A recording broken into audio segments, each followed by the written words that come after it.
Good morning, good morning, good morning, good morning dear students. आइए आज के lecture को आरंभ करते हैं आज हम agreements which are expressly declare to be void, जिनको पक्का पक्का लो ने वॉइड डिक्लेयर कर दिया है, उसका लेक्चर नंबर 2 स्टार्ट करने जा रहे हैं। पिछले लेक्चर में हमने स्टडी किया था illegal agreements are void ab initio, और इलीगल एग्रीमेंट ना केवल वॉइड एब इनिशियो बल्कि पनिशेबल भी है, ठीक है, क्योंकि वो गैर कानूनी है, वो फॉरबिडन बाय लॉ है, वो अगेंस्ट द पब्लिक पॉलिसी है, वो अगेंस्ट द मोरालिटी है, वो अगेंस्ट द ह्यूमैनिटी है।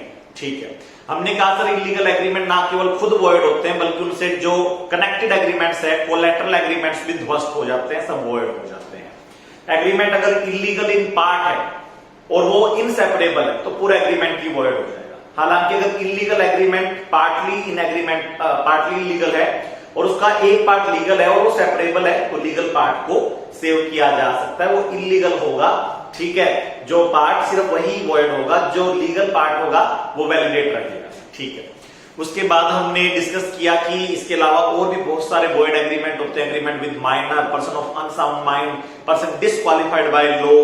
ठीक है, इस तरीके से हम वॉइड एग्रीमेंट्स को पढ़ते गए। हमने जो मेन टॉपिक डिस्कस किया था लास्ट लेक्चर में वो था agreement in restraint of trade. संविधान हमारा कहता है कि किसी भी व्यक्ति को भारत में व्यापार करने से, जो लॉफुल व्यापार है, लॉफुल प्रोफेशन है, लॉफुल ट्रेडिंग है, उसको करने से रोका नहीं जा सकता। और अगर एक व्यक्ति दूसरे व्यक्ति पर रिस्ट्रिक्शन लगाता है, अगर एक व्यक्ति दूसरे व्यक्ति पर रिस्ट्रिक्शन लगाता है तो ऐसी रिस्ट्रिक्शन वॉइड होगी और ये व्यक्ति इस रिस्ट्रिक्शन के ऊपर उसके दस्तखत है, इस एग्रीमेंट पर उसके दस्तखत है, उसके बावजूद भी फ्री है कि वो कोई भी लॉफुल प्रोफेशन कर सकता है। तो अगर ए ने बी को रिस्ट्रिक्ट किया, ए जो पर्सन है वो बी पर्सन को रिस्ट्रिक्ट कर रहा है कि तू सेम एरिया में बिजनेस नहीं करेगा, जबकि ये रिस्ट्रिक्शन इलॉजिकल है, अनरीजनेबल है, इंटेलिजिबल नहीं है। एक कॉम्पिटिटर दूसरे कॉम्पिटिटर को कह रहा है कि ये शहर छोड़ के चला जा, मैं तेरे को पैसे दूंगा, ये एग्रीमेंट वॉइड है। और अगर जो कॉम्पिटिटर शहर छोड़ के जाने के लिए तैयार था वो शहर छोड़ के नहीं जाता और अपनी दुकान पे अगले दिन सुबह आके बैठ जाता है, तो ये पर्सन कोर्ट में जाकर इस एग्रीमेंट को इन्फोर्स नहीं करा सकता। ए बी के खिलाफ कोर्ट में जाकर ये नहीं कह सकता कि जैसा इसने कहा था शहर छोड़ के चला जाऊंगा, ये जा नहीं रहा, इसको भेज जेल में। ऐसा एग्रीमेंट वॉइड था। अगर आपने कुछ पैसा दिया भी था ऐसे एग्रीमेंट के तहत तो वो रेस्टिट्यूट शायद ना हो, वो शायद रेस्टिट्यूट ना हो। क्यों? क्योंकि ये इलीगल की श्रेणी में भी आ सकता है अगर ये अगेंस्ट कॉम्पिटिशन एक्ट 2002 हो गया तो याद रखिएगा बेटा कि जो agreement in restraint of trade होते हैं, जिसमें हम एक व्यक्ति दूसरे व्यक्ति को बिना किसी बात के व्यापार करने से रोक रहा है, इलॉजिकली रोक रहा है, अनरीजनेबली रोक रहा है, तो वो एग्रीमेंट वॉइड एब इनिशियो है। और अगर रिस्ट्रिक्शन लगाई गई किसी व्यक्ति के व्यापार करने पर, ठीक है, वो रीजनेबल है तो फिर वो एक्सेप्शन में चला जाएगा, वो वैलिड हो जाएगा। तो normally agreement in restraint of trade paper में क्वेश्चन आ गया तो हम कहेंगे these agreements are void ab initio, however there are certain exceptions कि सेल ऑफ गुडविल है तो बायर सेलर को रोक सकता है थ्रू एग्रीमेंट, और वहां पर सेलर को एक रीजनेबल टाइम लिमिट के लिए और रीजनेबल लोकल लिमिट्स में व्यापार करने से जो सिमिलर है रोका जा सकता है, सिमिलर बिजनेस करने से रोक सकता है buyer of goodwill to seller of goodwill. ऐसे हमने पार्टनरशिप एग्रीमेंट के कुछ केस देखे, हमने देखा कि ट्रेड कॉम्बिनेशन, हमने देखा कि सर्विस एग्रीमेंट्स और सोल सेलिंग एग्रीमेंट भी वैलिड हो सकते हैं डिपेंडिंग अपॉन कि जो रिस्ट्रिक्शन लगाई गई है वो खुद के हितों की रक्षा के लिए है या अनरीजनेबल है। ठीक है, रीजनेबल रिस्ट्रिक्शन खुद संविधान भारत का सम्मान करता है उनका, लेकिन अनरीजनेबल रिस्ट्रिक्शन अगर लगाई गई है किसी व्यक्ति के व्यापार करने पर तो वो वॉइड हो। आज का बेटा हमारा टॉपिक है agreement in restraint of legal proceeding. Agreement in restraint of legal proceedings जो है उसका सेक्शन 28 है, उसका सेक्शन 28 है। ठीक है, आपके नोट्स के अंदर वहां पर एक जगह 29 लिखा हुआ था, ठीक है, सेक्शन इसका वो 29 ठीक कर लीजिएगा बेटा, सेक्शन 28 ही है agreement in restraint of legal proceeding का। तो नोट्स के पहले पेज पर agreement in restraint of legal proceeding का सेक्शन 29 लिखा हुआ है, उसको करेक्ट कर लीजिएगा। मेन टॉपिक में तो ठीक ही दिया हुआ है सेक्शन 28, बट फर्स्ट पेज में जहां पर लिस्ट थी वहां पर गलत है, सेक्शन को ठीक कर लीजिएगा। Section 28 is the right section. Section 28 deal with the agreement in restraint of legal proceeding, and actually Section 29 deal with the uncertain agreements. Section 28 जो agreement in restraint of legal proceedings का है, वो कहता है कि normally किसी को भी लीगल प्रोसीडिंग से रोकना वॉइड है। अगर आपने किसी एग्रीमेंट से किसी को रोक रखा है लीगल प्रोसीडिंग से, तो वो रिस्ट्रिक्शन वैलिड नहीं है और ये व्यक्ति खुला है, ये केस कर सकता है। आपने जो रिस्ट्रिक्शन लगाई वो बकवास है। आपने जो रिस्ट्रिक्शन लगाई कि तू मेरे पर केस नहीं करेगा, वो रिस्ट्रिक्शन बकवास है, उसे लॉ रिकॉग्नाइज नहीं करता, उसे लॉ अमान्य डिक्लेयर करता है। तो आपने अगर किसी के ऊपर रिस्ट्रिक्शन लगाई कि तू मेरे पर केस नहीं कर सकता, तो अभी भी वो आप पर केस कर सकता है। क्यों? क्योंकि आपने जो रिस्ट्रिक्शन लगाई वो वॉइड है, वो बकवास है, वो वॉइड एब इनिशियो है, उसका कोई प्रभाव नहीं होगा, ऐसा माना जाएगा कि ऐसी कोई रिस्ट्रिक्शन थी ही नहीं। ठीक है, तो agreement which restrict a party absolutely from enforcing his legal rights, agreement which restrict a party absolutely from enforcing his legal rights are agreement in restraint of trade, and these agreements are generally void ab initio. These are expressly declared as void ab initio. तो अगर A person और B person, दो person है A और B, A person और B person agreement करते हैं कि कल को ये जो कॉन्ट्रैक्ट हमने साइन किया है, अगर ये ब्रिच हो जाए तो मिस्टर बी आप मुझे शू नहीं कर पाओगे। तो ऐसी रिस्ट्रिक्शन जिसके थ्रू हमने बी के लीगल राइट छीन लिए, हमने कहा बी तू मुझे किसी हाल में शू नहीं कर सकता, चाहे मैं इस एग्रीमेंट को ब्रिच कर दूं, कुछ भी कर दूं, तो मुझे शू नहीं कर सकता। तो इस तरीके की जो रिस्ट्रिक्शन लगाई गई, जिससे बी के लीगल राइट छीन लिए गए, जिससे बी के लीगल राइट से बी को डिप्राइव कर दिया गया, केस करने का अधिकार बी का जो था वो एग्रीमेंट के क्लोज से, एग्रीमेंट के एक पॉइंट से छीनने का प्रयास किया ए ने बी से, वो वॉइड एब इनिशियो है। सर अगर ये लिखा होता कि ना ए बी को शू करेगा ना बी ए को शू करेगा, कल को अगर ये एग्रीमेंट टूट गया, कल को जो हमने एग्रीमेंट बनाया है ये टूट गया, तो हम कोर्ट में नहीं जाएंगे। ठीक है, तो ऐसी रिस्ट्रिक्शन सर, ऐसी रिस्ट्रिक्शन वैलिड होगी या वॉइड होगी? मैं कह रहा हूं वो एग्रीमेंट जो आपने किया कि तू मुझे ठीक है सामान देगा, मैं तुझे पैसे दूंगा, और लास्ट में उसमें रिस्ट्रिक्शन लगा दी कि आप एक दूसरे को शो नहीं करेंगे, कल कोई एग्रीमेंट अगर फुलफिल नहीं किया तो वो रिस्ट्रिक्शन वॉइड है। जिस रिस्ट्रिक्शन से आपने ये लिखा है ना कि हम एक दूसरे को शू नहीं कर सकते, वो वॉइड है, और ब्रिच होने पर आप एक दूसरे को शू कर सकते हो। सब लिखा हुआ है कि एक दूसरे को शू नहीं करेंगे, मैं कह रहा हूं वो लिखा हुआ बकवास है। वो जो लिखा हुआ है कि हम एक दूसरे को शू नहीं करेंगे, वो वॉइड एब इनिशियो है, उसको लो मानता ही नहीं कि लाइन कॉन्ट्रैक्ट में थी। कोर्ट जज आपका एग्रीमेंट लेगा, ठीक है, एग्रीमेंट पढ़ेगा, आपका एग्रीमेंट लेगा, एग्रीमेंट को पढ़ेगा और उसमें देखेगा अच्छा इन्होंने एग्रीमेंट किया हुआ है कि मिस्टर ए जो है ठीक है वो 2 लाख रुपए देगा और मिस्टर बी जो है वो अपनी कार देगा।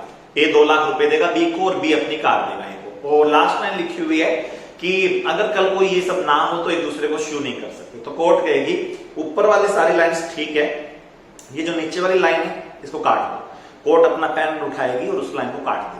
अब एग्रीमेंट ये बन गया कि ए बी को 2 लाख रुपए देगा और बी जो है ए को कार देगा, ठीक है। और ऐसा जो रिस्ट्रिक्शन लगाई गई थी एक दूसरे को शू नहीं कर सकते, कोर्ट ने उस पर काटा मार दिया, बोले ये बकवास है, वो है। अब क्या होता है कि ए ने बी से कार लेने से मना कर दिया और बी को इस वजह से नुकसान हुआ, तो बी ने ए को शू कर दिया। ए कह रहा है जी हमने वादा किया था एक दूसरे को शू नहीं करेंगे, तो कोर्ट कह रही बेटा वो जो आपने वादा किया था ना एक दूसरे को शू नहीं करेंगे, वो बकवास है, उस वादे की कोई वैल्यू नहीं कि एक दूसरे को शू नहीं करेंगे। तो आप एक दूसरे को शू अभी भी कर सकते हो, ठीक है। जो भी एग्रीव्ड पार्टी वो बिल्कुल शू कर सकती है पार्टी इन डिफॉल्ट। तो ऐसा एग्रीमेंट जिससे एक पार्टी को रोका जाए, ऐसा एग्रीमेंट जिससे एक पार्टी को प्रोहिबिट किया जाए, एब्सोल्युटली रोका जाए कि वो अपने लीगल राइट्स छोड़ दे, वो अपने कानूनी अधिकार छोड़ दे, ठीक है। ब्रीच ऑफ कॉन्ट्रैक्ट के केस में भी वो शू ना करे एग्रीव्ड पार्टी होने के बावजूद, हम कह रहे हैं ऐसी रिस्ट्रिक्शन, ऐसा पॉइंट क्लोज में वॉइड है और contract will be void to that extent, जितना वो पॉइंट डला, ठीक है। पूरा कॉन्ट्रैक्ट वॉइड नहीं होगा, कॉन्ट्रैक्ट वैलिड रहेगा, एक दूसरे पर केस नहीं कर सकते, ये लाइन वॉइड हो जाएगी। कॉन्ट्रैक्ट वैलिड रहेगा, कल कोई टूटता है तो बिल्कुल एक दूसरे को आप शू कर सकते हो। बड़ा इंपॉर्टेंट क्वेश्चन है फ्रैक्चर। तो एग्रीमेंट जिससे पार्टीज रिस्ट्रिक्ट करती है एक दूसरे को कि वो अपने लीगल राइट्स को इन्फोर्स नहीं कर पाएंगे एक दूसरे के खिलाफ, तो एब्सोल्यूट रिस्ट्रिक्शन लगाना गलत है। ठीक है, इस चीज को याद रखिएगा। Absolute restriction as to going in courts in case of dispute, कल को डिस्प्यूट हो गया तो हम कोर्ट में नहीं जाएंगे, ऐसी एब्सोल्यूट रिस्ट्रिक्शन लगा रखी है पार्टीज ने एक दूसरे पर। ऐसी रिस्ट्रिक्शन पूरी तरह वॉइड है, और क्योंकि ये रिस्ट्रिक्शन वॉइड है, बकवास है, तो रिस्ट्रिक्शन है ही नहीं, तो पार्टी एक दूसरे के खिलाफ कोर्ट में जा सकती। तो तू मेरे खिलाफ कोर्ट में नहीं जाएगा, मैंने रिस्ट्रिक्शन लगा दी, ठीक है, उसके बावजूद भी वो मेरे खिलाफ कोर्ट में जा सकता है। क्यों? क्योंकि मैंने जो रिस्ट्रिक्शन लगाई थी वो नाजायज थी, गलत थी, वो निष्प्रभावी। ठीक है, तो absolute restriction as to going into court in case of dispute, ठीक है, is void, is of no effect, उसका कोई प्रभाव नहीं होगा। ठीक है, और पार्टीज बिल्कुल एक दूसरे को कोर्ट में शू कर सकती है, कोई दिक्कत वाली बात नहीं। तो कोई भी एग्रीमेंट जिससे पार्टीज एब्सोल्युटली रिस्ट्रिक्ट करे सूट फाइल करने के राइट को, कोर्ट में जाने के राइट को, वो agreement in restraint of legal proceeding कहलाएगा, और वो पॉइंट वॉइड होगा, कॉन्ट्रैक्ट वॉइड होगा टू दैट एक्सटेंट। चलिए, इसको बोलते हैं agreement to oust, agreement to oust jurisdiction.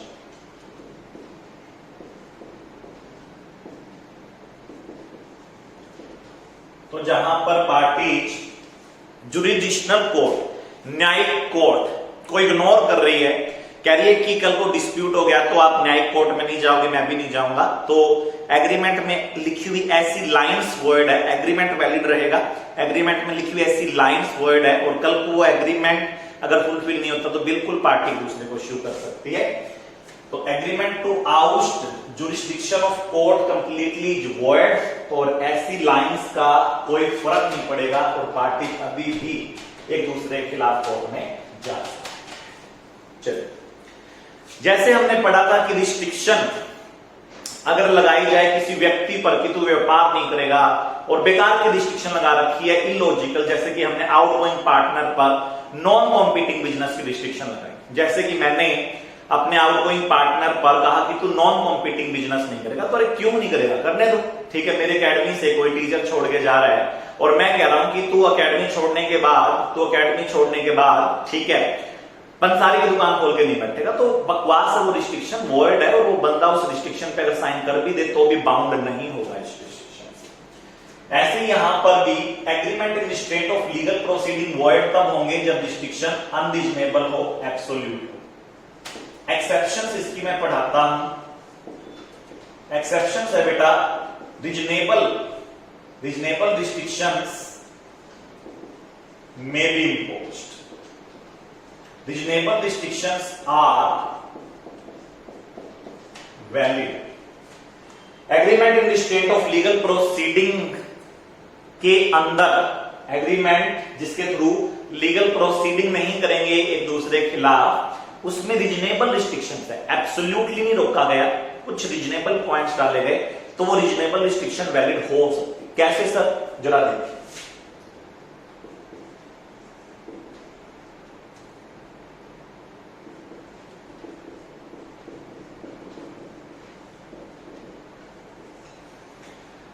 बेटा एक एक्ट है हमारे यहां, arbitration and reconciliation act. Arbitration and reconciliation act कहता है कि एक सस्ता और बढ़िया, एक लिस्ट एक्सपेंसिव और बहुत ही better method of getting justice is take your dispute with arbitrator.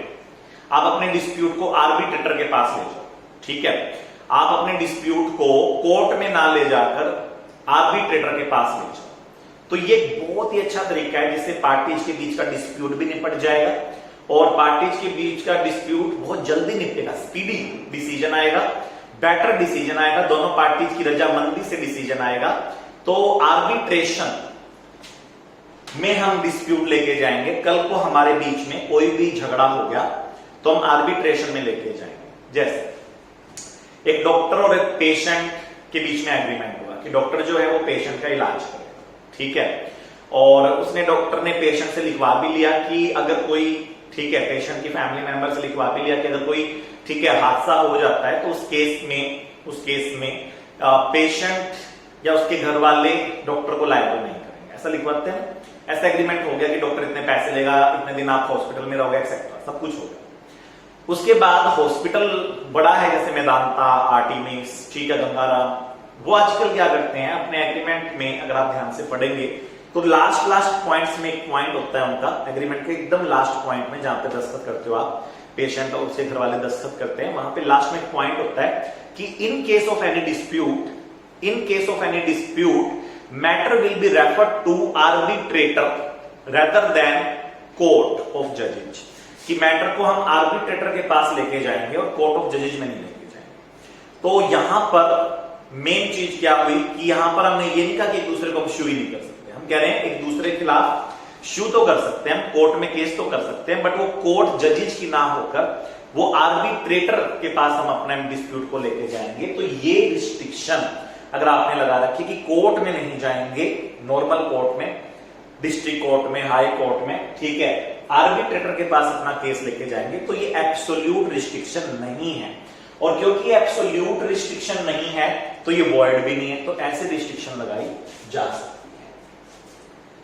तो where the parties agree that in case of any dispute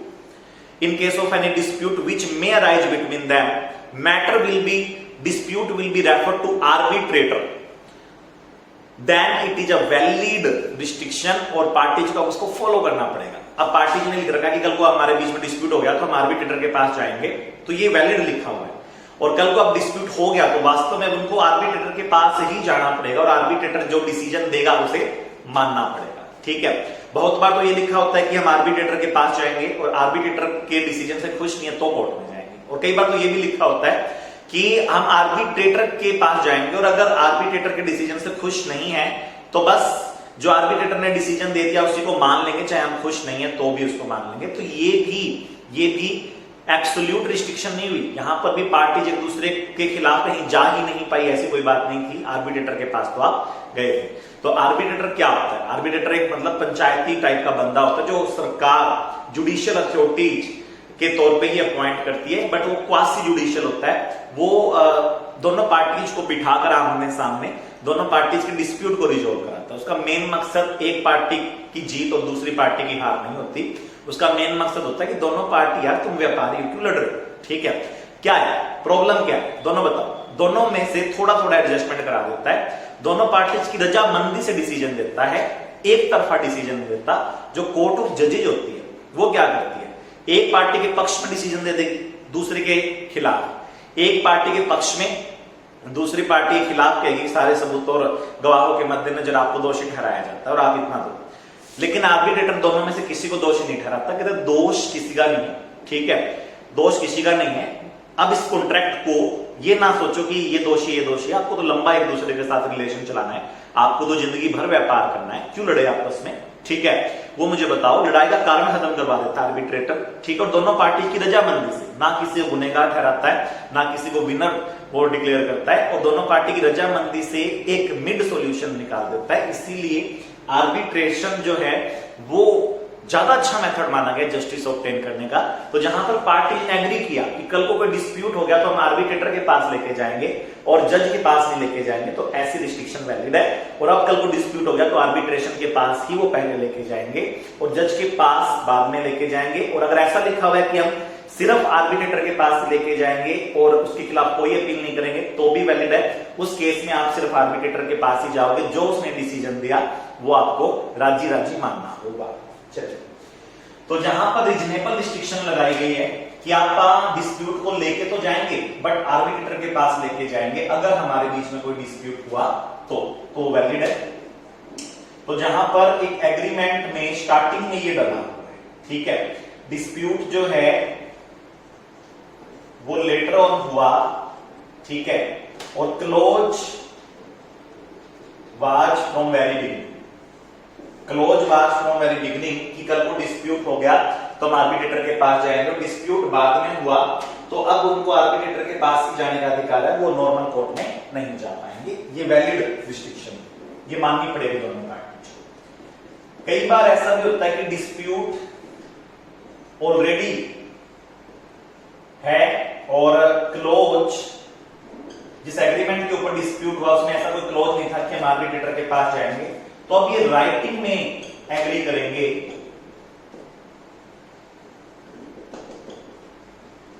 अभी राइटिंग में एग्री करेंगे और न्यू कंडीशंस डाल सकते हैं। तो जहां पर डिस्प्यूट ऑलरेडी था बट ऐसा कोई क्लोज नहीं था कि हम आर्बिट्रेशन के पास जाएंगे, बट पार्टी अब चाहती है कि हम आर्बिट्रेशन के पास जाएंगे, तो वो राइटिंग में एग्रीमेंट करके, ठीक है, अब ऐसा डिसीजन ले सकती है कि कल को जो भी हमारे डिस्प्यूट होंगे और आज जो ऑलरेडी डिस्प्यूट हो चुका है उसको हम आर्बिट्रेशन के पास लेके जाएंगे। तो बेटा देखो, एब्सोल्यूट रिस्ट्रिक्शन न्याय पे लगाना गलत है, एक दूसरे को एब्सोल्यूटली रिस्ट्रिक्ट करना कि कल को ब्रीच ऑफ कॉन्ट्रैक्ट हो जाए तो तू मुझे शू नहीं कर पाएगा, गलत है। बट अगर ये लिखा हुआ है कि तू मुझे शू तो कर सकता है but in the court of law नहीं, आर्बिट्रेशन के पास हम अपने मैटर को लेके जाएंगे, तो वो वैलिड है। तो आर्बिट्रेशन के पास आपके डिस्प्यूट जो जाते हैं, ठीक है, वो किस टाइप के हो सकते हैं? एक तो वो डिस्प्यूट जो अभी हुआ नहीं, डिस्प्यूट जो फ्यूचर में हो सकता है, उसके लिए आपने एग्रीमेंट में पहले से ही लिख लिया था। जो मैं कह रहा था ना, हॉस्पिटल वाले, बड़ी बड़ी कंपनी पहले लिख लेती है कि कल को हमारे बीच में कोई भी डिस्प्यूट हो गया तो हम मुकदमा जो है वो आर्बिट्रेशन के पास लेके जाएंगे। तो अगर ऐसा एग्रीमेंट में लिखा हुआ है तो वैलिड है, और कल को अगर डिस्प्यूट हो जाएगा तो आर्बिट्रेशन में ले जाना। एक होता है बेटा डिस्प्यूट एग्जिस्टिंग है। एग्जिस्टिंग डिस्प्यूट का मतलब पहले डिस्प्यूट हुआ और अब दोनों पार्टीज के बीच में सहमति बनी कि हम अपना मैटर आर्बिट्रेटर के पास लेके जाएंगे, तो उनको राइटिंग में एग्रीमेंट करना पड़ेगा। एग्रीमेंट इन राइटिंग, ठीक है, हैज टू बी मेड कि हमारे बीच में डिस्प्यूट है, हमारे बीच में ऑलरेडी डिस्प्यूट है और ये डिस्प्यूट कोर्ट में ले जाया जा सकता है, बट अब हम डिसाइड करें कि इस डिस्प्यूट को हम कोर्ट में नहीं लेके जाएंगे। इवन कोर्ट में आपका केस चल रहा था, कोर्ट में आपका केस चल रहा था, ठीक है, तो भी आप ऐसा डिसीजन ले सकते हो, खास तौर पे सिविल मामलों में, कमर्शियल मामलों में, जहां पे कोई मर्डर वगैरह ना हो, तो वहां पर आप अगर कोर्ट में केस चल रहा है तो वो भी वापस लेकर, ठीक है, कोर्ट से, ठीक है, एप्लीकेशन लगाकर अपना केस विड्रॉ कर आपस में ऐसा एग्रीमेंट कर सकते हो कि हम इस डिस्प्यूट को कोर्ट में ना, ठीक है, घसीट के इस डिस्प्यूट को आर्बिट्रेशन में लेके जाएंगे। लेकिन अगर डिस्प्यूट ऑलरेडी उनके बीच में चल रहा था और अब उन्होंने डिसीजन लिया है कि हम उसे आर्बिट्रेशन में लेके जाएंगे, तो एक नया एग्रीमेंट राइटिंग में उनको इस बिहाफ पे करना होगा कि हम ये जो डिस्प्यूट हमारे बीच में ऑलरेडी है इसको हम आर्बिट्रेशन से सोल्व करेंगे, और इवन फ्यूचर में भी हमारे बीच में जो डिस्प्यूट होंगे उनको हम आर्बिट्रेशन से सोल्व करेंगे। तो आर्बिट्रेशन में मैटर को रेफर करना, चाहे तो शुरू से ही एग्रीमेंट में ये सब लिखा हुआ था या डिस्प्यूट अराइज होने के बाद पार्टी ने ऐसा नया एग्रीमेंट करके डिसीजन लिया, तो क्या ऐसा किया जा सकता है? क्या ऐसी रिस्ट्रिक्शन की हम कोर्ट ऑफ जजेज में नहीं जाएंगे, हम तो क्वासी जुडिशियल अथॉरिटी आर्बिट्रेटर के पास जाएंगे, क्या ऐसा किया जा सकता है? बिल्कुल वैलिड है। आर्बिट्रेशन के लिए अगर पार्टी एग्री होती है और इस वजह से कोर्ट में नहीं जाएगी लिखती है, तो बिल्कुल वैलिड है। एब्सोल्यूट रिस्ट्रिक्शन नहीं लगानी, रीजनेबल रिस्ट्रिक्शन लगाई जा सकती है। ऐसे ही अगर पार्टीज ने डिसाइड किया कि हम आपस में अगर कल को ब्रीच ऑफ कॉन्ट्रैक्ट हो जाए तो एक दूसरे को शू कर सकते हैं, बट लोअर कोर्ट जहां पर भी हमारा पहला केस जाएगा वहां पर जो भी डिसीजन आएगा वो हम मान लेंगे और हम उसके खिलाफ अपील नहीं करेंगे। पार्टीज ने डिसाइड किया in case of breach of contract we will be eligible to file case against each other, but whatever would be the decision of lower court will be the final decision and we will not file appeal against the decision of lower court। तो ऐसा उन्होंने लिखा, तो ये भी सही है, ये भी रीजनेबल रिस्ट्रिक्शन है। यहां पर हमने ये तो छीना ही नहीं ना अधिकार कि पार्टी एक दूसरे को शू नहीं कर सकती, बस इतना ही किया कि पार्टी एक दूसरे को शू तो कर सकती है बट फर्दर अपील नहीं करेंगे और हम हाई कोर्ट सुप्रीम कोर्ट में नहीं जाएंगे, तो ये रिस्ट्रिक्शन लगाई जा सकती है। एब्सोल्युटली हमने रिस्ट्रिक्ट नहीं किया कि आप एक दूसरे के खिलाफ कोर्ट में नहीं जा सकते, जा तो सकते हैं बट अपील नहीं करेंगे। ये रीजनेबल रिस्ट्रिक्शन मानी गई है, ये वैलिड है। यहां पर एक्चुअली हम लोअर कोर्ट के जज पे भरोसा कर रहे हैं। हम कह रहे हैं कि डिस्प्यूट के केस में लोअर कोर्ट का जज जो डिसीजन देगा वो हम मानें, ठीक है, और हम एक्सपेंसिव लिटिगेशन से बचने के लिए सब करें, लॉजिकल है। ऐसे ही यहां पर भी हम एक्सपेंसिव लिटिगेशन से बचने के लिए आर्बिट्रेटर के पास लेके जा रहे हैं। स्पीडी डिसीजन आ जाएगा और रजामंदी से डिसीजन आ जाएगा, कोई भी हार जीत की बात नहीं होगी, तो रिश्ते नहीं बिगड़ेंगे, रिश्ते भी बने रहेंगे। इस वजह से आर्बिट्रेशन में हमने डिसीजन लिया, एग्रीमेंट में लिखा कि हम आर्बिट्रेशन में केस लेके जाएंगे, तो वैलिड है, कोई दिक्कत नहीं है। ऐसे ही मान लीजिए स्टूडेंट जो है वो हिसार का है, आईसीआई न्यू दिल्ली की है, तो हिसार की कोर्ट में भी जुरिस्डिक्शन बन सकता है, दिल्ली की कोर्ट में भी जुरिस्डिक्शन बन सकता है। तो आईसीआई ने जब स्टूडेंट्स का एडमिशन लिया, तो बच्चों से ऑनलाइन एडमिशन लिया, तो एक एग्रीमेंट पे दस्तखत कराए और उस एग्रीमेंट पे बच्चों ने ऑनलाइन दस्तखत किए, ठीक है।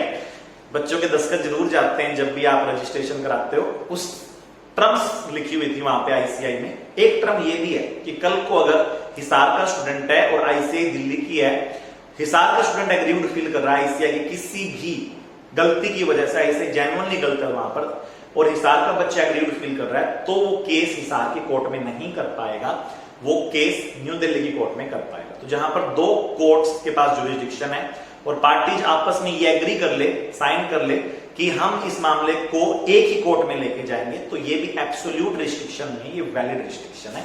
ऐसी रिस्ट्रिक्शन लगाई जा सकती है। चलिए, तो normally agreement in state of legal proceeding void होते हैं, बट एक्सेप्शन है कि आर्बिट्रेशन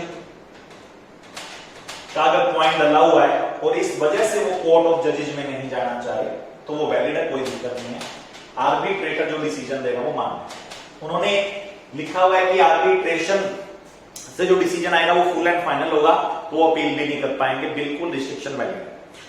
उन्होंने लिखा हुआ है कि हम लोअर कोर्ट का जो डिसीजन है वो मानेंगे और हायर कोर्ट में नहीं जाएंगे, तो ऐसी रिस्ट्रिक्शन भी वैलिड है, फिर लोअर कोर्ट का जो भी डिसीजन आएगा वो मानना पड़ेगा। उन्होंने लिखा हुआ है कि कल को कोई भी डिस्प्यूट होगा तो इस एरिया की अदालत में, इस एरिया की अदालत में, न्यू दिल्ली की अदालत में ही, ठीक है, आप केस फाइल कर पाओगे। तो जहां पर हम, ठीक है, कोर्ट्स की संख्या कम कर रहे हैं जहां पे डिसीजन हो सकता है, बट हम एब्सोल्युटली नहीं रोक रहे कि आप मुझे शू ही नहीं कर सकते, तो वो रिस्ट्रिक्शन वैलिड है, पार्टीज को उसका ध्यान रखना पड़ेगा। तो इंडियन कॉन्ट्रैक्ट एक्ट कहता है कि पार्टीज आपस में डिसाइड कर सकती है कि कहां केस होगा, पार्टीज आपस में डिसाइड कर सकती है कि केस कहां तक होगा, और पार्टीज ये भी डिसाइड कर सकती है कि हम जुडिशियल अथॉरिटी के पास ना जाकर क्वासी जुडिशियल अथॉरिटी यानी आर्बिट्रेटर के पास जाएंगे।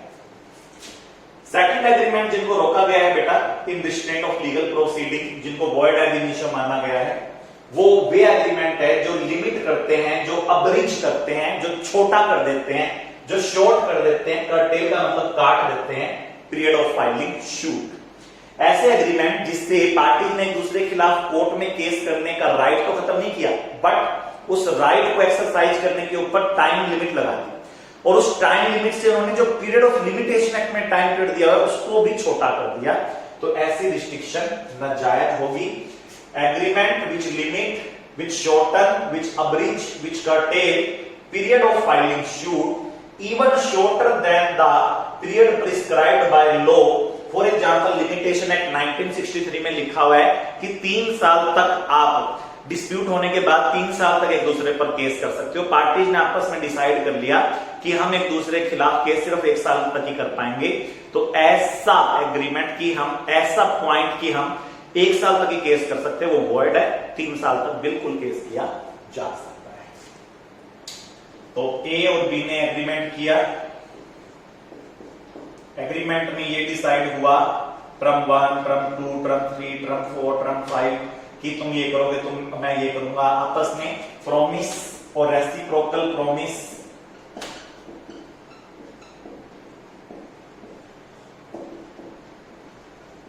और कंडीशंस पार्टीज ने लिखी। एक कंडीशन उन्होंने ये भी लिखी कि in case of dispute,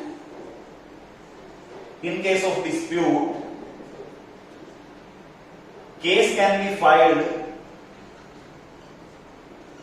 after the dispute up to 10 days only.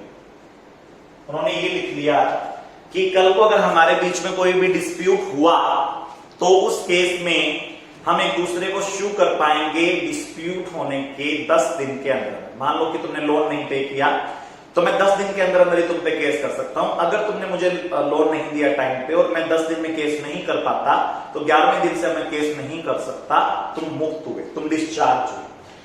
ऐसा एग्रीमेंट किया कि हम एक दूसरे पर जो कोर्ट में केस करेंगे वो एक पर्टिकुलर टाइम पीरियड में करेंगे और वो पीरियड छोटा है।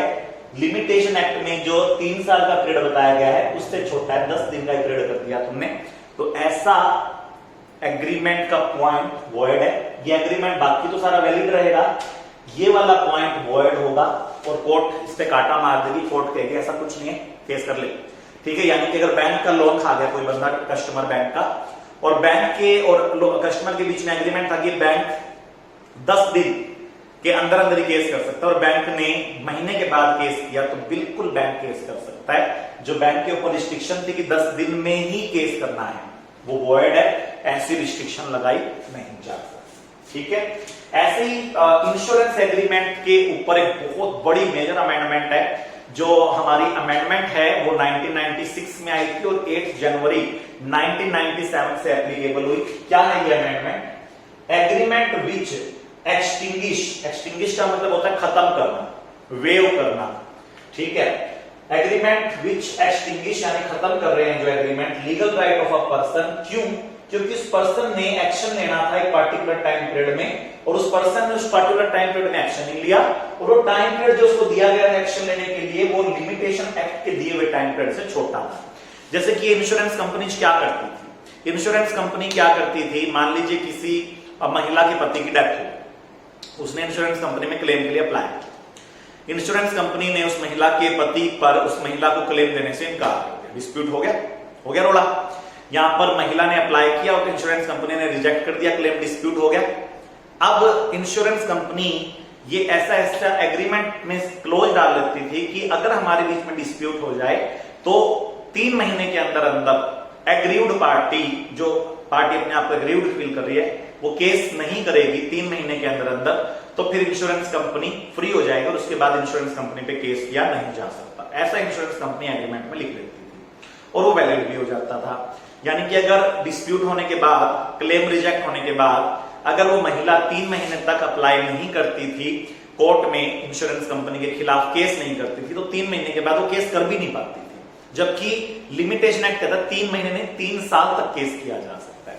अब ये अमेंडमेंट आ चुकी है और वो कहता है कि ऐसा एग्रीमेंट जिससे किसी पार्टी के लीगल राइट खत्म किए जा रहे हैं, ठीक है, किस वजह से? क्योंकि उस पार्टी ने एग्रीमेंट में लिखे हुए टाइम पीरियड में केस नहीं किया, तो ऐसा एग्रीमेंट वॉइड है, बकवास है और वो पार्टी लॉ ऑफ लिमिटेशन के तहत 3 सालों में कभी भी केस कर सकती है। मान लीजिए कि एक बाइक आपकी और बाइक का एक्सीडेंट हो गया, बाइक का इंश्योरेंस था, ठीक है, बाइक का एक्सीडेंट हो गया, बाइक का इंश्योरेंस था, आपको बाइक कंपनी के पास बाइक का जो इंश्योरेंस था, तो बाइक का जिस कंपनी से इंश्योरेंस करा रखा था उसके पास क्लेम के लिए अप्लाई करना, आपने अप्लाई किया। कंपनी ने ये कहते हुए क्लेम को रिजेक्ट कर दिया कि आपकी ये जो बाइक है ये सेल्फ डैमेज्ड है, आपने खुद इसको डैमेज किया है, ये एक्सीडेंटल डैमेज नहीं है, ठीक है, थोड़ा हो गया, डिस्प्यूट हो गया।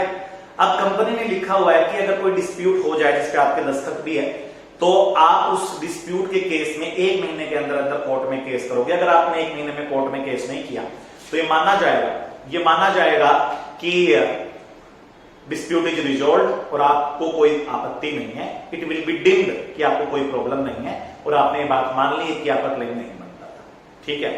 तो 1 महीने में केस कर रहे हो तो ठीक है, वरना मान के चलेंगे कि अब आपको कोई दिक्कत नहीं है और अब आप केस नहीं कर सकते। अमेंडमेंट आने के बाद, ये अमेंडमेंट आने के बाद ऐसा एग्रीमेंट वॉइड हो गया, ऐसी रिस्ट्रिक्शन वॉइड हो गई। अब आपकी बाइक का ठीक क्लेम आपको मिला नहीं था, 1 महीने तक आपने केस भी नहीं किया, क्लेम रिजेक्ट होने के बावजूद आपने 1 महीने तक केस नहीं किया, सीए के पेपर थे, टाइम नहीं था हमारे पास, ठीक है। आपने केस किया 4 महीने बाद, क्लेम रिजेक्ट होने के 4 महीने बाद। इंश्योरेंस कंपनी कह रही देखो जी इसने लिखा हुआ है कि 1 महीने बाद केस नहीं कर सकता।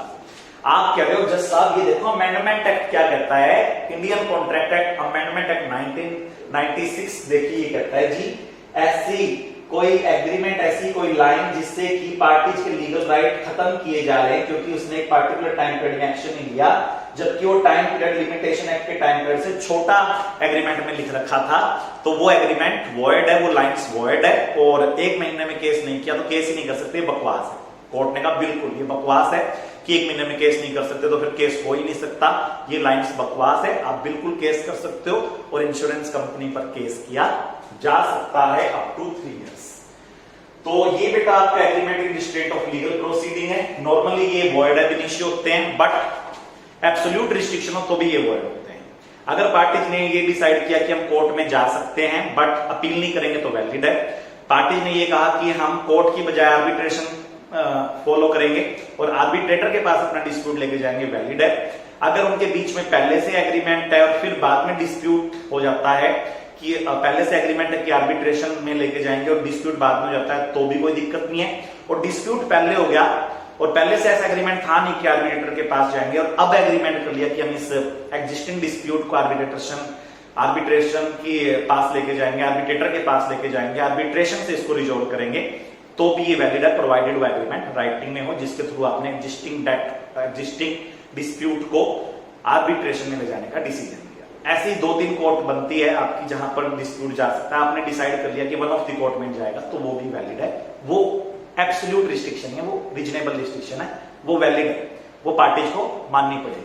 चलो, अगर पार्टीज आपस में एग्रीमेंट कर लेती है और जिससे एक दूसरे पर कोर्ट में केस करने के टाइम को कम कर लिया जाता है, और अगर पार्टीज एक दूसरे पर उस पर्टिकुलर टाइम पीरियड में केस ना करे तो उनकी लीगल राइट छीन लिए जाते हैं, तो ऐसा एग्रीमेंट वॉइड है और ऐसी रिस्ट्रिक्शन वॉइड है। यानी कि अगर एक दूसरे पर केस करने का टाइम पार्टीज ने आपस में डिसाइड कर लिया कि 2 साल में ही कर सकते हैं, तो भी 2.5 साल बाद भी केस किया जा सकता है। लॉ ऑफ लिमिटेशन एक्ट जितना अलाउ करता है या जो भी एप्लीकेबल लॉ जितना टाइम पीरियड अलाउ करता है उससे कम टाइम पीरियड अलाउ नहीं किया जा सकता। सर ज्यादा टाइम पीरियड अलाउ कर सकते हैं क्या? ज्यादा टाइम पीरियड अलाउ कर सकते हैं क्या सर? एक्ट में लिखा हुआ है कि 3 साल में डिस्प्यूट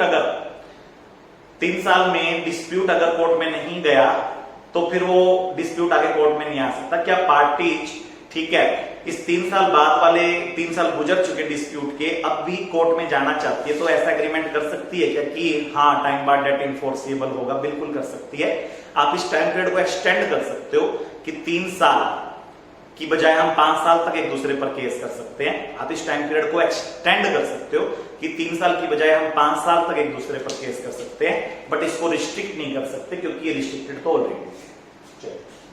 उसके बाद बेटा agreement in restraint of marriage, किसी को भी शादी करने से रोकना, ये उसके फंडामेंटल राइट का उल्लंघन है, ये उसकी पर्सनल लिबर्टी का उल्लंघन। जहां पर 2 पार्टी आपस में ये एग्रीमेंट करती है कि one of the party will not Mary in his life time, तो ऐसा एग्रीमेंट वॉइड होगा बेटा।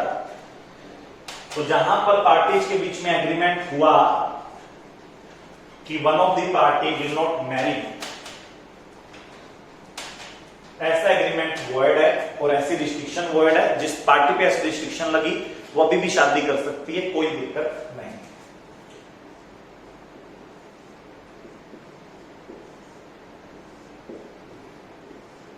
ए ने बी को वादा किया,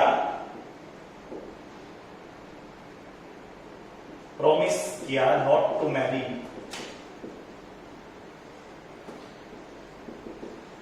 विद एनीवन, कि ए किसी के साथ भी शादी नहीं, और बी ने उसे 1 लाख रुपए दिए इस चीज के।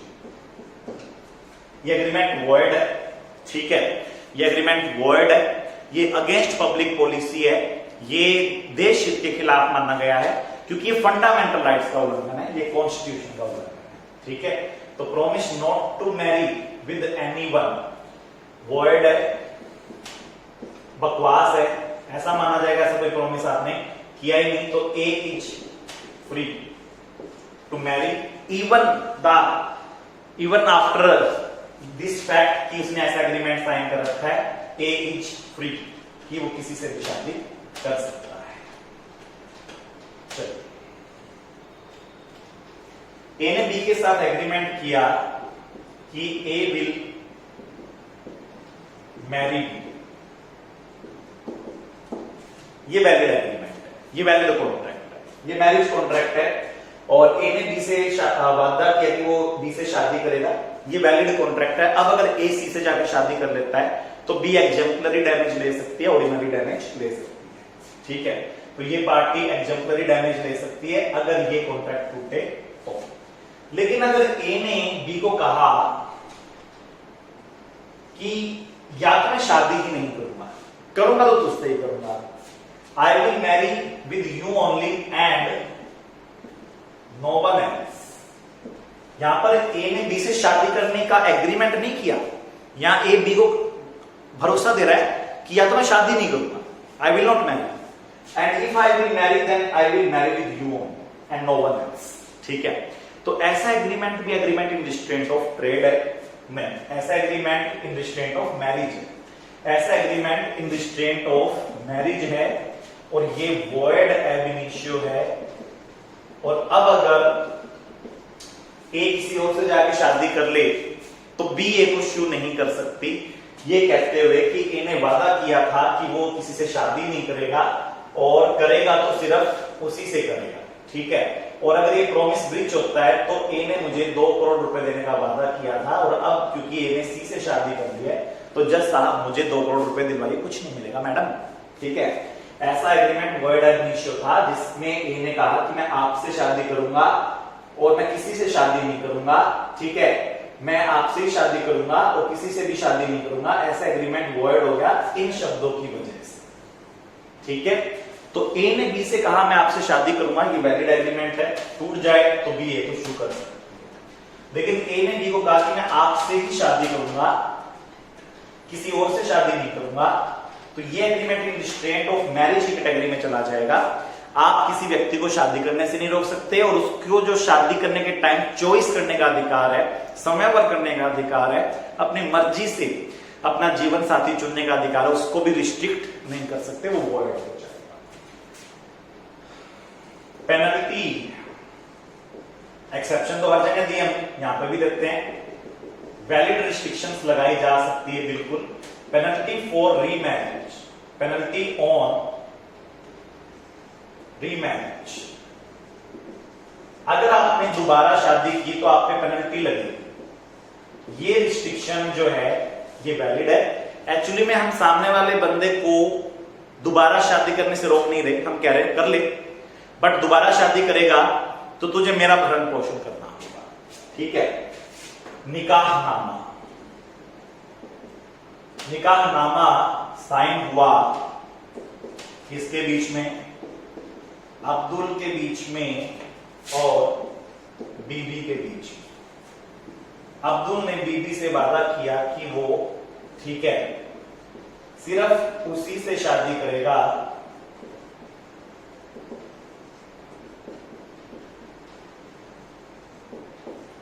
सिर्फ उसी से शादी को कंटिन्यू करेगा और नई शादी नहीं करेगा। अब्दुल और बीबी अपनी रजामंदी से शादी कर रहे हैं, मैरिज एग्रीमेंट इनके बीच में साइन हुआ है, निकाहनामा कबूल है, कबूल है, कबूल है।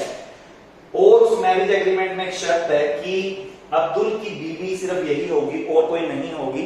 अब्दुल इससे शादी करने के बाद कोई दूसरी शादी नहीं करे, और अगर दूसरी शादी करेगा तो बीबी के पास राइट होगा कि वो अब्दुल से डाइवोर्स ले सकती है और बीबी का भरण पोषण अब्दुल उठाएगा। तो ऐसी पेनल्टी आपने लगाई कि रीमैरिज के केस में, रीमैरिज के केस में, ठीक है, आप मुझे भरण पोषण दोगे, आप रीमैरिज तो कर सकते हो बट आप मुझे भरण पोषण दोगे, तो मैरिज पर रिस्ट्रिक्शन लगाना गलत है।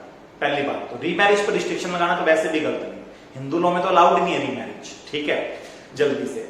तो मैरिज पर रिस्ट्रिक्शन लगाना गलत है। अगर एक बीवी अपने हस्बैंड पे लोग लगाए कि तो दूसरी शादी नहीं करेगा तो वो वॉइड नहीं है, वो तो वैलिड है, वो तो रीजनेबल रिस्ट्रिक्शन है, लॉजिकल रिस्ट्रिक्शन है, अपने अधिकारों की रक्षा के लिए वो ये सब कर रही है।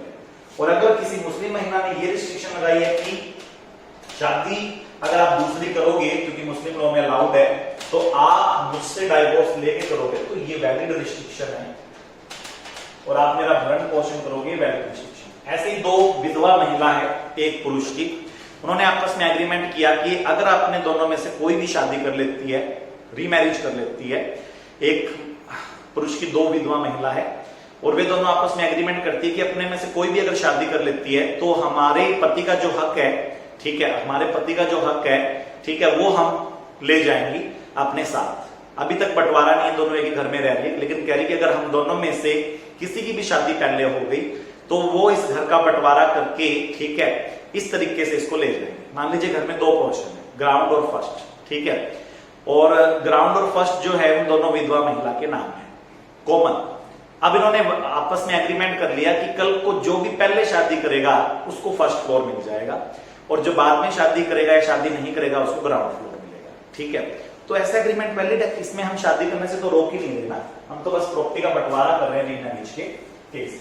चलिए, तो नॉर्मली हम किसी को भी शादी करने से रोक नहीं सकते, या किससे शादी करोगे उस चीज पर भी हम रिस्ट्रिक्शन नहीं लगा सकते। पर्सनल लिबर्टी है, फंडामेंटल राइट है, इसका उल्लंघन करना अलाउड नहीं। उसके बाद आते बेटा uncertain agreement. Uncertain agreement void agreement, जैसे कि ए और बी ने एग्रीमेंट किया, मैंने आपके साथ एग्रीमेंट किया कि आप एग्री करेंगे इन फ्यूचर, ठीक है, मैंने आपके साथ एग्रीमेंट किया कि we will agree in future. चलो, अपने बीच में एग्रीमेंट हुआ और मैंने लिखा कि I will agree with you in future, और कुछ नहीं लिखा, सिर्फ इतना ही लिखा हुआ है we will agree in future. अब आप मेरे खिलाफ कोर्ट में कब जा सकते हो? कभी भी नहीं। आप कभी भी मेरे खिलाफ कोर्ट में जाओगे 10 साल बाद, 5 साल बाद, 4 महीने बाद, तो क्या कहोगे? जज साहब ये एग्री नहीं कर रहा। जज साहब किस चीज पे? बोले वो तो लिखा ही नहीं था हमने, हम तो बस इतना ही लिखा था कि हम फ्यूचर में एग्री करेंगे, हम फ्यूचर में एग्री करेंगे, ठीक है, बट किस चीज पे एग्री करेंगे वो तो नहीं लिखा, ठीक है, क्या वो मुद्दा होगा वो भी नहीं लिखा, उसकी टर्म्स और कंडीशंस क्या होगी वो भी नहीं लिखा। तो जज कहेगा तो फिर मैं खाक बताऊंगा कि क्या होगा और क्या करो।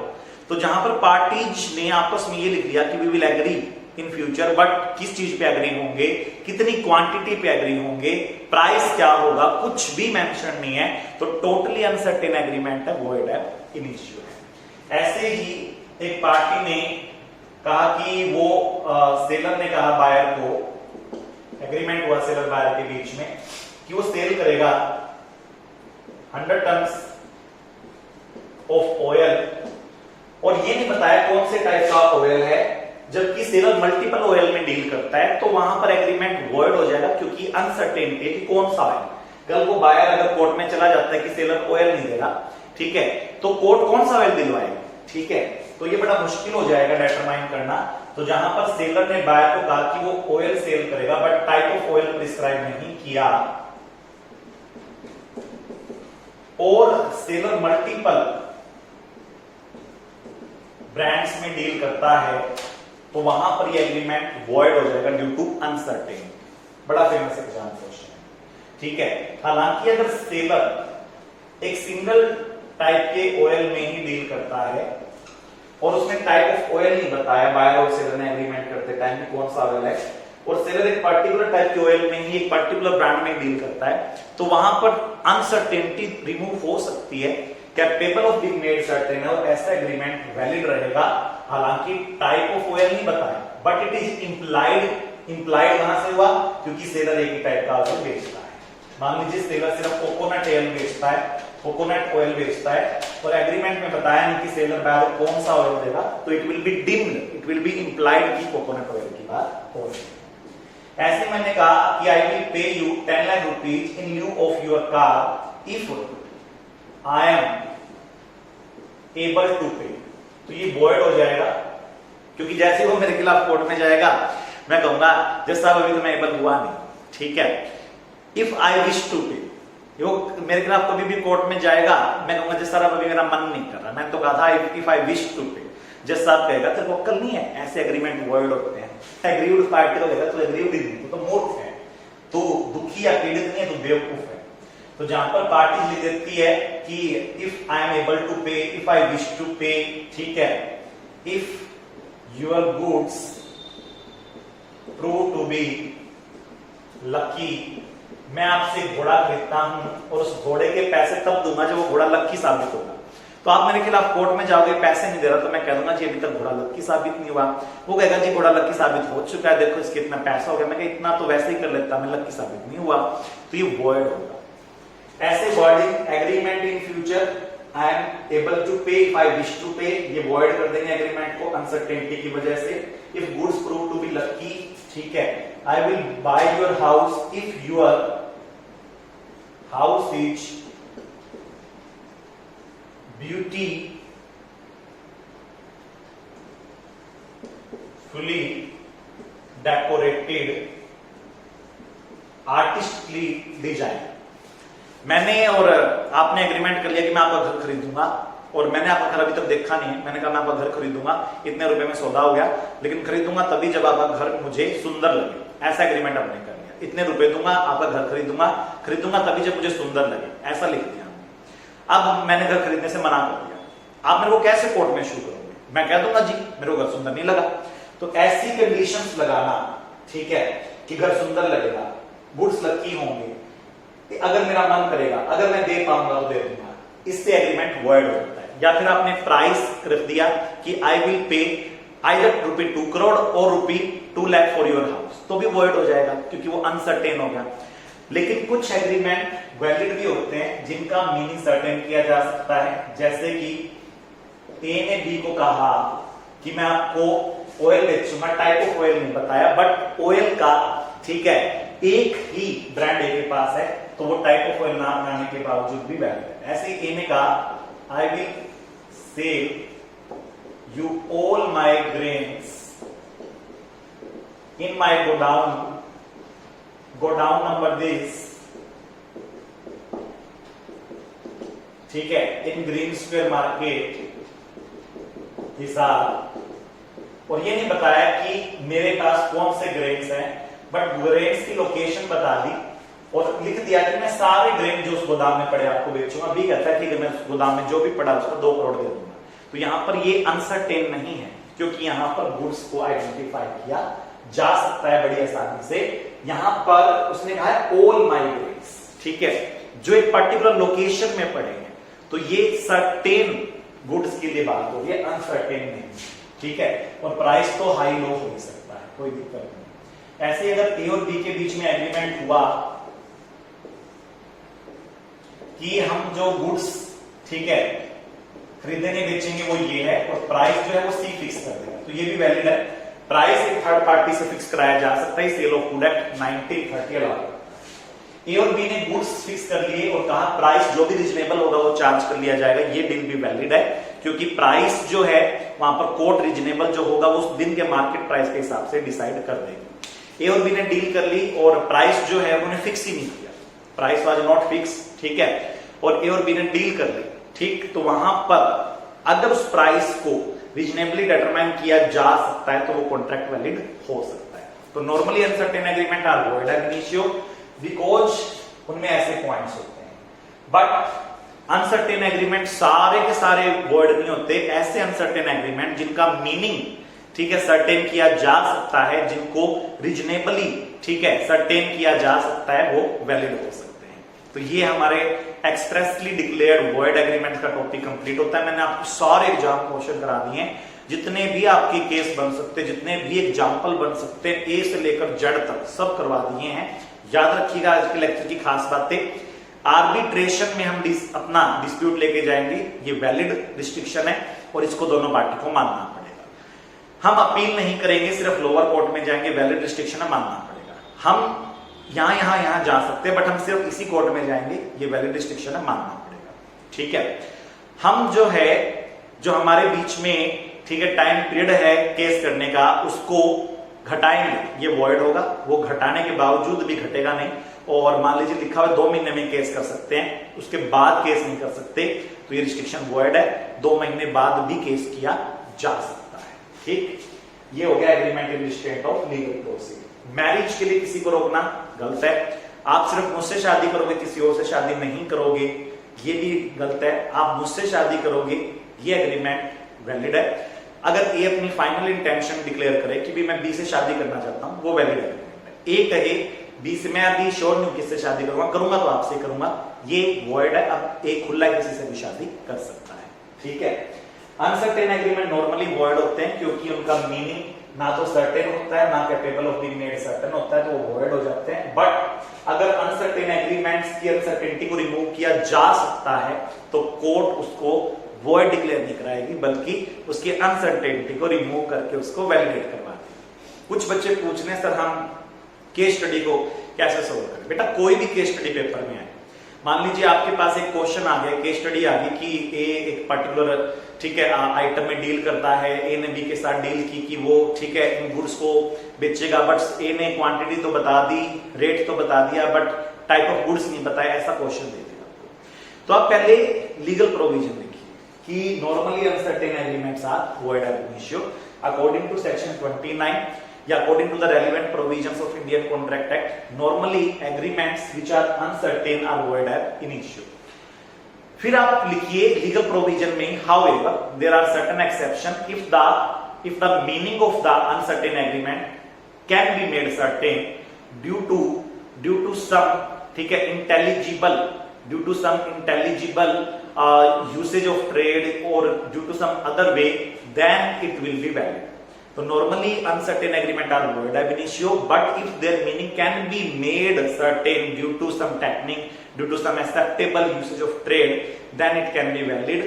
फिर आप लिख दीजिए फॉर एग्जांपल कि अगर ए ने बी के साथ डील किया और एक मल्टीपल ब्रांड में डील करता है, ठीक है, और टाइप ऑफ ऑयल लिखता है तो ये वॉइड है। बट ये अगर सिंगल ब्रांड में डील करता है तो ये इंप्लाइड ही है कि कौन से टाइप ऑफ ऑयल की बात हो रही है, तो टाइप ऑफ ऑयल ना बताने के बावजूद भी ये डील वैलिड रहेगी।